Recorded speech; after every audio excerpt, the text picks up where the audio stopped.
জাতির শ্রেষ্ঠ সন্তান উলামা শাইখদের নিয়ে আজকে উলামা শাইখ সম্মেলনের সভাপতি ডক্টর মৌলানা আবুল কাসেম। আজকে এই সম্মেলনে বিশেষ অতিথি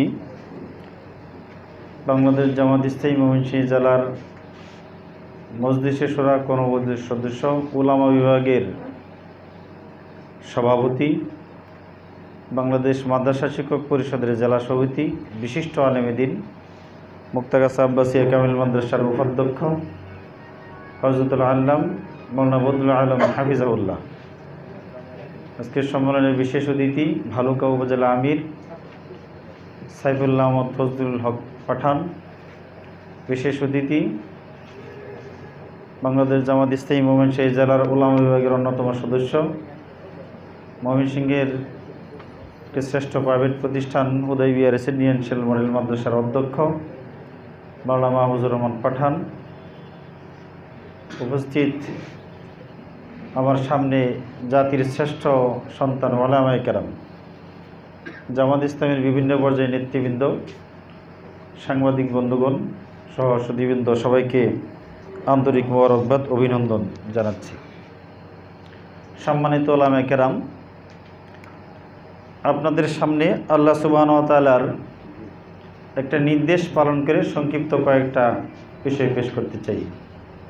আল্লাহ সুবহানাহু ওয়া তাআলা নির্দেশ দিয়েছেন, ওয়াযাক্কির ফাইন্না যিকরা তানফাউল মুমিনিন। উলামায়ে কেরামের তো জানাই আছে, আল্লাহ সুবহানাহু ওয়া তাআলার নির্দেশ হলো যে স্মরণ করাই দাও। এই স্মরণ করাই দিলে ঈমানদারদের উপকারে আসবে। এজন্য উলামায়ে কেরাম তাদের সামনে আলোচনা করার অর্থ হলো তাদেরকে স্মরণ করাই দেওয়া। আল্লাহ তাআলার সেই নির্দেশ পালন করেই কয়েকটা কথা পেশ করার জন্য চেষ্টা করব। ওয়া মা তাওফীকি ইল্লা বিল্লাহ। তো শুরুতেই মহান আল্লাহ সুবহানাহু ওয়া তাআলার দরবারে আমরা শুকরিয়া আদায় করি। শুকরিয়া আদায় করে শেষ করা যাবে না, যে আল্লাহ তাআলা আমাদেরকে এরকম সুন্দর পরিবেশে প্রোগ্রাম করার সুযোগ করে দিয়েলেন। এটা কিছুদিন আগে ওই সুযোগ ছিল না, এটা সম্পূর্ণ আল্লাহ তাআলার মেহেরবানি। আমরা আল্লাহ তাআলার দরবারে শুকরিয়া আদায় করি, সবাই মিলে আলহামদুলিল্লাহ।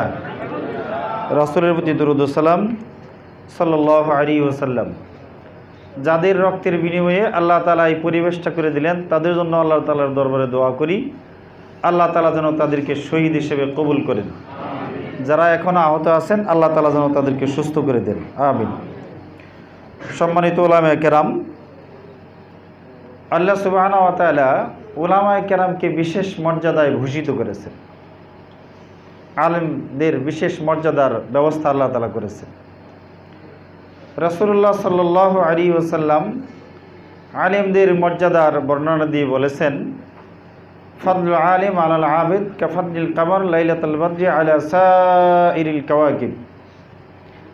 আলেমদের মর্যাদা উদাহরণ দিয়ে বলেছেন, ওই পূর্ণিমার রাতে এমনি দেখবেন যে অমাবস্যার রাতে পুরা আকাশ তারকারাজি দখল করে থাকে, কোটি কোটি তারকারাজি ঝলঝল করে জ্বলে অমাবস্যার রাতে।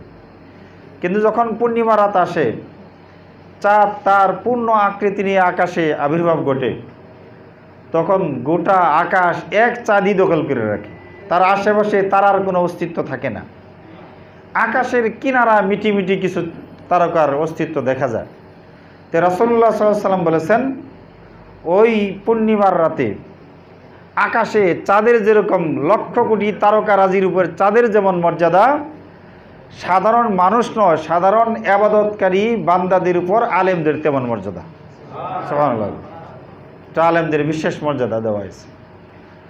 আর আল্লাহ সুবহানাহু ওয়া তাআলা আলেমদের মর্যাদায় কোরআনে বলেছেন, হাল ইস্তাবিল্লাযীনা ইয়ালামুনা ওয়াল্লাযীনা লা ইয়ালামুন। যারা জানে আর যারা জানে না তারা কি সমান? অর্থাৎ তারা সামান্য। এটা একটা মর্যাদার কথা এখানে। ইন্নামা ইয়াখশাল্লাহা মিন ইবাদিহিল উলামা, এটার উলামাও এখানে ফাইল। এই আয়াতের আরেকটি কিরাত আছে, এই উলামা হলো এখানে মাফউল, আল্লাহ ফাইল, সেটার কিরাতটা হলো ইন্নামা ইয়াখশাল্লাহু মিন ইবাদিহিল উলামা। সেখানে অর্থ দ্বারা যে আল্লাহ তাআলা আলেমদেরকে সম্মান এবং ইজ্জতের ব্যবস্থা করে দেন। আল্লাহ তাআলা আলেমদেরকে ভয় করেন এই অর্থ করা জায়েজ হবে না আল্লাহর শানে। এটা হবে আল্লাহ তাআলা আলেমদেরকে ইজ্জত সম্মানের ব্যবস্থা করে দেন, এটা আল্লাহ প্রদত্ত ইজ্জত। আলেমদেরকে যে জনগণ ইজ্জত দেয় এটা আল্লাহ তাআলা প্রদত্ত উলামায়ে কেরামকে। তো এভাবে আলেমদের আল্লাহ তাআলা মর্যাদা দিয়েছেন। তো সম্মানিত ভাইরা, যাদের মর্যাদা বেশি তাদের দায়িত্বও বেশি, ঠিক কিনা? এটা একটা প্রতিষ্ঠানের যিনি প্রধান তার মর্যাদা বেশি থাকে, ওই প্রতিষ্ঠানের অধীনস্থ যারা সবাই তাকে মর্যাদা দেয় এবং বাইরের লোকজন তাকে মর্যাদা দেয়। প্রতিষ্ঠানের প্রধান প্রিন্সিপাল, এখন প্রিন্সিপাল যিনি তার মর্যাদা বেশি, ওই প্রতিষ্ঠান পরিচালনা তার দায়িত্বও বেশি। একজন শিক্ষক যদি ফাঁকিবাজি করে হয়তো একটা ক্লাসের ক্ষতি হবে, কিন্তু একজন প্রিন্সিপাল যদি তার দায়িত্ব সঠিকভাবে পালন না করে ওই গোটা প্রতিষ্ঠানটা ধ্বংস হয়ে যাবে, কি ঠিক কিনা? উলামায়ে কেরাম মর্যাদার ব্যবস্থা আল্লাহ তাআলা করেছেন।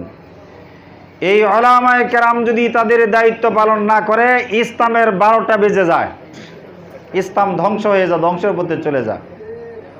এবং যেটা এখন হচ্ছে এটা উলামায়ে কেরামের তাদের সঠিকভাবে দায়িত্ব পালন না করার কারণেই এই অবস্থা। সম্মানিত হাজিরিন, উলামায়ে কেরামের দায়িত্ব প্রসঙ্গে রাসূলুল্লাহ সাল্লাল্লাহু আলাইহি ওয়াসাল্লাম ঘোষণা দিয়েছেন, আল উলামা ওয়ারাসাতুল আম্বিয়া, এটা একটা প্রসিদ্ধ কথা, আমাদের জানা আছে হাদিস। আলেমগণ হচ্ছে নবীর ওয়ারিস। নবীর ওয়ারিস এই কথার মাধ্যমেই আলেমদের দায়িত্বের কথা চলে আসে। রাসূলুল্লাহ সাল্লাল্লাহু আলাইহি ওয়াসাল্লামের যে দায়িত্ব ছিল আলেমদের একই দায়িত্ব। রাসূলুল্লাহ সাল্লাল্লাহু আলাইহি ওয়াসাল্লামের দায়িত্ব ছিল দ্বীন বিজয়। আল্লাহ তাআলা পবিত্র কোরআনের 3টি সূরায় সুস্পষ্টভাবে ঘোষণা দিয়েছেন, হুয়াল্লাযী আরসালা রাসূলাহু বিল হুদা ওয়া দীনিল হক্কি লিইযহিরাহু আলাদ দীনি কুল্লিহি। আল্লাহ তাআলা তার রাসূলকে হেদায়েত সত্য দিন দিয়ে প্রেরণ করেছেন। কেন? লিইযহিরাহু আলাদ দীনি কুল্লিহি। এই দুনিয়াতে যত মতবাদ আছে, যত ধর্ম আছে, এই সব কিছুর উপর দ্বীনে হক, দ্বীনে ইসলামকে বিজয়ী করার জন্য আল্লাহ তাআলা তার রাসূলকে প্রেরণ করেছেন। তাই রাসূলুল্লাহ সাল্লাল্লাহু আলাইহি ওয়াসাল্লামের জীবনের উদ্দেশ্য ছিল দ্বীন বিজয়। আর উলামায়ে কেরাম রাসূলুল্লাহ সাল্লাল্লাহু আলাইহি ওয়াসাল্লামের ওয়ারিস হওয়ার কারণেও তাদের জীবনের উদ্দেশ্য হবে দ্বীন বিজয়। উলামায়ে কেরাম যদি দ্বীন বিজয়ের কাজকে জীবনের উদ্দেশ্য হিসেবে গ্রহণ না করে তাহলে সত্যিকার অর্থে তারা রাসূলের ওয়ারিসের দাবিদার হতে পারবে না। আর উলামায়ে কেরাম যদি দ্বীন বিজয়ের কাজকে নিজের জীবনের উদ্দেশ্য হিসেবে যতদিন গ্রহণ না করবে ততদিন ইসলামের বিজয়ের পরিবেশ হওয়া কঠিন হবে। কারণ প্রতিষ্ঠানের প্রধান যদি সঠিকভাবে প্রতিষ্ঠান পরিচালনা না করে ওই প্রতিষ্ঠান উন্নতি হবে না। উলামায়ে কেরাম যদি ইসলাম বিজয়ের কাজ না করে ওই দেশে ইসলাম বিজয় সহজ হওয়া খুবই কঠিন। এই জন্য উলামায়ে কেরামকে দ্বীন বিজয়ের কাজকে জীবনের উদ্দেশ্য হিসেবে গ্রহণ করতে হবে। সম্মানিত হাজিরিন, এই দ্বীন বিজয়ের কাজ, এই দ্বীন বিজয়ের কাজকে ইসলামের পরিভাষায় জিহাদ বলা হয়। কোরআনের পরিভাষা জিহাদ, জিহাদ ফি সাবিলিল্লাহ। এটা আল্লাহ তাআলা কোরআনে জিহাদ ফি সাবিলিল্লাহকে সর্বশ্রেষ্ঠ ইবাদত বলে ঘোষণা করেছেন মুসলমানদের জন্য। এরপরে এই বিষয়টা নিয়ে একটু কথা বলবো। এর আগে একটি সতর্কবাণী আল্লাহ তাআলা আমাদেরকে জানিয়ে দিয়েছেন, সেটা পেশ করতে চাই। আল্লাহ সুবহানাহু ওয়া তাআলা মুসলমানদেরকে, ঈমানদারদেরকে একটি সতর্কবাণী কোরআনে জানিয়ে দিয়েছেন। আল্লাহ তাআলা ইরশাদ করেছেন, ইউরিদুনা লিইউতফিউ নূরাল্লাহ। যে মুসলমানেরা, তোমরা একটা সতর্কবাণী শুনে রাখো যে যারা ইসলামের শত্রু, তারা ইসলামকে ধ্বংস করার জন্য, ইসলাম যাতে এই সমাজে, দেশে, রাষ্ট্রে প্রতিষ্ঠিত হতে না পারে এই পৃথিবীতে, এজন্য তারা বর্তমানেও ষড়যন্ত্র করছে, ভবিষ্যতেও ষড়যন্ত্র করতে থাকবে। ইউরিদুনা উলামায়ে কেরাম, এটা বোঝা সহজ, ফেলে মুদারে, যার অর্থ বর্তমান এবং ভবিষ্যৎ দুই কালের অর্থ দেয়। এটা আল্লাহ তাআলা ঈমানদারদেরকে জানিয়ে দিলেন, যারা ইসলামের শত্রু তারা বর্তমানেও ষড়যন্ত্র করছে ইসলাম যাতে ধ্বংস হয়ে যায়, ইসলাম যাতে কায়েম না হতে পারে, এবং এই ষড়যন্ত্র ভবিষ্যতেও তারা করতে থাকবে। এটা একটা সতর্কবাণী হইল কিনা আল্লাহ তাআলার পক্ষ থেকে? আল্লাহ তাআলা এই সতর্কবাণী আমাদেরকে জানিয়ে দিয়েছেন। জানার উদ্দেশ্য হলো যে সতর্ক করা, মুসলমানরা সতর্ক হবে। ইসলামের শত্রুরা ইসলামকে ধ্বংস করার জন্য ষড়যন্ত্র করছে, বর্তমানে ভবিষ্যতেও করবে। এই ষড়যন্ত্রের মোকাবেলা করে মুসলমানেরা ইসলাম বিজয়ী করার জন্য তারা প্রচেষ্টা বর্তমানেও চালাবে, যতদিন বেঁচে থাকবে তারা এই প্রচেষ্টা চালাইতেই থাকবে। এটা হচ্ছে সতর্কবাণীর উদ্দেশ্য। এরপরে আল্লাহ সুবহানাহু ওয়া তাআলা আমাদেরকে একটা ব্যবসার কথা বলে একটা নির্দেশ দিয়েছেন। ইয়া আইয়ুহাল্লাযীনা আমানু হাল আদুল্লুকুম আলা তিজারা, হে ঈমানদারগণ, আমি কি তোমাদেরকে একটা ব্যবসার সন্ধান দিব যে ব্যবসা তোমাদেরকে পীড়াদায়ক শাস্তি থেকে তোমাদেরকে মুক্তি দিবে? সেই ব্যবসাটা হচ্ছে তোমরা তোমাদের মাল এবং জান দিয়ে আল্লাহর জমিনে আল্লাহর দ্বীন কায়েমের চেষ্টা করবে। এবং এই ব্যবসাকে আল্লাহ তাআলা বলেছেন যালিকুম খায়রুল লাকুম, এটা হচ্ছে তোমাদের জন্য সবচেয়ে উত্তম আমল, ইন কুনতুম তা'লামুন, যদি তোমরা বুঝো। সম্মানিত উলামায়ে কেরাম, পবিত্র কোরআন এবং হাদিসে বিভিন্ন জায়গায় বিভিন্ন আমলকে সর্বোত্তম খায়রুন আমাল বলা হয়েছে। যদি কোনো একাধিক আমলকে খায়রুল আমাল বলা হয় তাহলে সেখানে অর্থ হবে এই কাজগুলো হলো উত্তম আমলগুলোর অন্যতম একটা উত্তম আমল। আর যদি কোনো আমলকে কোনো বর্ণনা দিয়ে নির্দিষ্ট করা হয় যে না এটা উত্তম আমলের অন্যতম উত্তম আমল নয়, এটাই উত্তম আমল, সেখানে তখন উত্তম আমল সমূহের অন্যতম উত্তম আমল এটা অর্থ হবে না। এই দ্বীন কায়েমের জান এবং মাল দিয়ে আল্লাহর জমিনে আল্লাহর দ্বীন কায়েমের যে জিহাদ ফি সাবিলিল্লাহর কাজ, এটাকে আল্লাহ তাআলা কোরআনে বলেছেন যালিকুম খায়রুল লাকুম, এই আমলটা হচ্ছে তোমাদের জন্য সবচেয়ে উত্তম আমল। আর এটা যে উত্তম আমল সমূহের অন্যতম উত্তম আমল নয়, এটা হাদিস দ্বারা নির্দিষ্ট করে দেওয়া হয়েছে। বুখারী শরীফের হাদিস, এক সাহাবী এসে আল্লাহ রাসূলকে প্রশ্ন করলেন, হে আল্লাহ রাসূল সাল্লাল্লাহু আলাইহি ওয়াসাল্লাম, দুল্লানি আলা আমালিন ইয়াদিলুল জিহাদা, আমাকে এমন একটা আমল দেখায় দেন যে আমলের সওয়াব হবে জিহাদের সমান। রাসূলুল্লাহ সাল্লাল্লাহু আলাইহি ওয়াসাল্লাম উত্তরে বললেন, লা আজিদুহু, জিহাদের সমান সওয়াব হবে এরকম কোনো আমল আমি ইসলামে পাচ্ছি না। সুবহানাল্লাহ বেদি। তাহলে বোঝা গেল জিহাদ ফি সাবিলিল্লাহ এমন আমল যে আমলের সমান সওয়াব হবে এরকম বিকল্প কোনো আমল ইসলামে নাই। ওই সাহাবী হয়তো এই জন্য আরজ করেছিলেন, তিনি মাজুর হয়তো বা ছিলেন, কারণ কোনো সাহাবী জিহাদের ময়দান থেকে পিছপা হয়ে থাকবে এটা হতে পারে না। তিনি হয়তো মাজুরিয়াতের কারণে এই প্রশ্ন করেছিলেন। এই জিহাদ ফি সাবিলিল্লাহর কাজ, দ্বীন কায়েমের ময়দানে আল্লাহর জমিনে আল্লাহর দ্বীন কায়েমের ময়দানে জিহাদ ফি সাবিলিল্লাহর ময়দানে ভূমিকা রাখা, এই কাজ হচ্ছে সবচেয়ে উত্তম আমল। যালিকুম খায়রুল লাকুম, সবচেয়ে উত্তম আমল, এটা আল্লাহ তাআলা ঘোষণা দিয়েছে। এই উত্তম আমলটাকে যারা গুরুত্ব দিবে না, যারা অবহেলা করবে, তাদের শানে আল্লাহ রাসূল বলেছেন, মান লাকিয়াল্লাহা বিগাইরি আসারিন মিন জিহাদ লাকিয়াল্লাহা ওয়া ফীহি সুলমা, তিরমিজি শরীফের হাদিস। যে ব্যক্তি এমত অবস্থা আল্লাহর দরবারে সাক্ষাৎ করবে, যে এমত অবস্থা আল্লাহর দরবারে চলে গেল, অর্থাৎ মৃত্যুবরণ করে ফেলল, বিগাইরি আসারিন মিন জিহাদ, তার জীবনে জেহাদের কোনো প্রতিক্রিয়া, কোনো প্রতিফলন তার মধ্যে ছিল না। অর্থাৎ সে আল্লাহর জমিনে আল্লাহর দ্বীন কায়েমের ময়দানে কোনো প্রকারের ভূমিকা সে রাখে নাই। এরকম ভূমিকা রাখা ছাড়াই সে মারা গেল। এই অবস্থা যদি কেউ মারা যায় আল্লাহ রাসূল বলেছেন লাকিয়াল্লাহ ওয়া ফীহি সুলমা, সে এমত অবস্থা আল্লাহর দরবারে সাক্ষাৎ করবে যে তার মধ্যে একটা অপূর্ণাঙ্গতা থেকে যাবে। ওয়া ফীহি সুলমা ওয়া ফীহি নুকসান, তার মধ্যে একটা অপূর্ণাঙ্গতা থেকে যাবে। আর ওয়া ফীহি সুলমা এর দুইটা ব্যাখ্যা হতে পারে, একটা হচ্ছে ওয়া ফী আমালিহি সুলমা, আর একটা ব্যাখ্যা হচ্ছে ওয়া ফী জাসাদিহি সুলমা।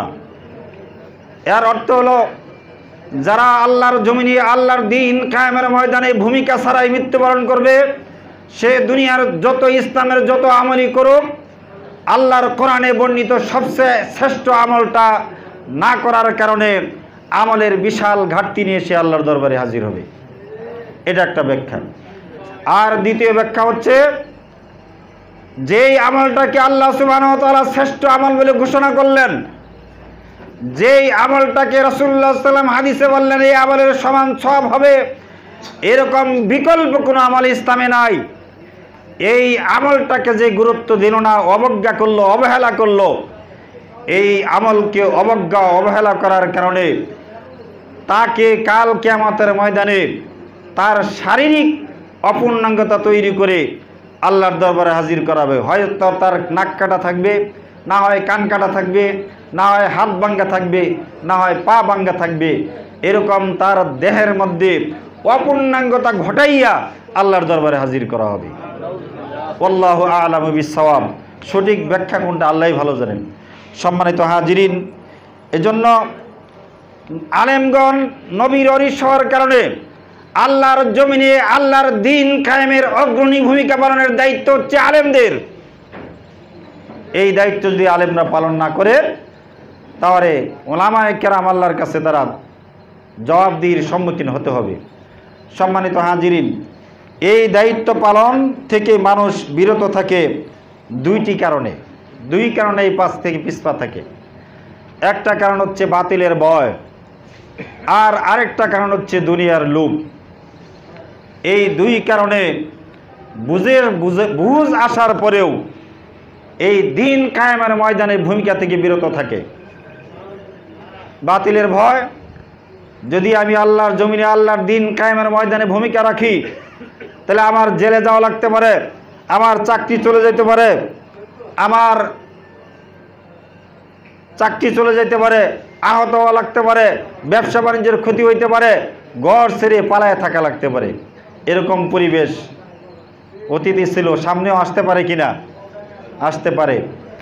এই ভয়ের কারণে আল্লাহর জমিনে আল্লাহর দিন কায়েমের কাজ শ্রেষ্ঠ আমল এটা বুঝার পরেও অনেকে এই কাজকে থেকে বিরত থাকে।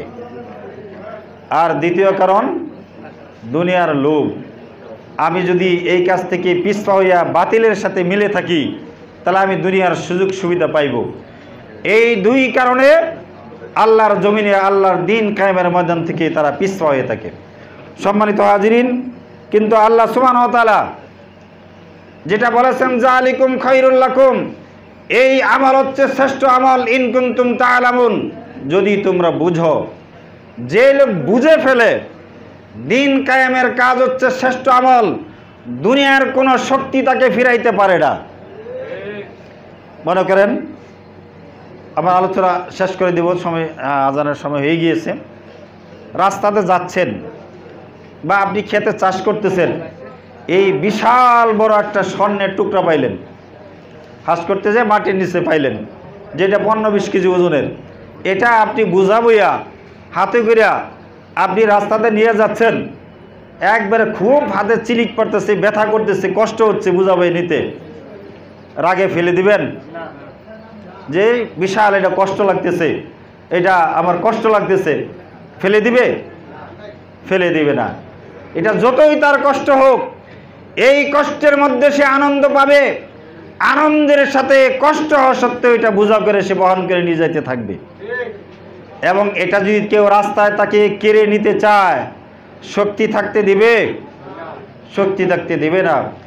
এই জন্য আল্লাহ তাআলা বলেছেন জিহাদ ফি সাবিলিল্লাহ, আল্লাহর জমিনে আল্লাহর দিন কায়েমের জন্য নিজের মাল এবং জান দিয়ে জিহাদ করতে পারা যে একটা আমল, এই আমল হচ্ছে সবচেয়ে উত্তম আমল যদি তোমরা বুঝো। যে ব্যক্তি বুঝে ফেলে দুনিয়ার কোনো শক্তি তাকে এই কাজ থেকে ফিরাইতে পারে না। দুনিয়ার জেল জুলুম শাহাদত কোনো কিছুই তাকে এই কাজ থেকে ফিরাইতে পারে না। আর যদি না বুঝে, যদি কেউ না চিনে, মনে করেন যে সে দেখলো বিশাল বড় একটা টুকরা, সে মনে করলো চিনল না, এটা মনে করলো এটা স্বর্ণের ইটের টুকরা, বুঝাবই নিবে বাড়িতে, এটা উঠায় রাস্তার বা পাশে ফালাই দিবে, কারণ ইটের টুকরা বুঝাবই কষ্ট করে নেওয়ার কোনো অর্থ নেই। জিনিসটা ছিল স্বর্ণের টুকরা, না বুঝার কারণে ইটের টুকরা মনে করে সে ফেলে দিল। আর যে লোক চিনে ফেললো, যতই কষ্ট হোক সে এটা রক্ষা করে সে বাড়ি পর্যন্ত পৌঁছিয়ে দিবে। আর যে চিনবে না সে রাস্তায় ফেলে দিবে। এই জন্য যারা আল্লাহর জমিনে আল্লাহর দিন কায়েমের ময়দানে নিজের মাল এবং জান দিয়ে দিন কায়েমের চেষ্টা করা, খেলাফতের কায়েম করার চেষ্টা করা, এটাকে অনেকে মনে করে রাজনীতি মনে করে এইদিকে সে আগায় না, এটা না বোঝার কারণে। যারা বুঝবে তারা হবে শ্রেষ্ঠ আমলের অধিকারী। সম্মানিত হাজিরিন, আমার আরেকটা হাদিস বলে শেষ করে দিচ্ছি, সর্বশেষ হাদিস।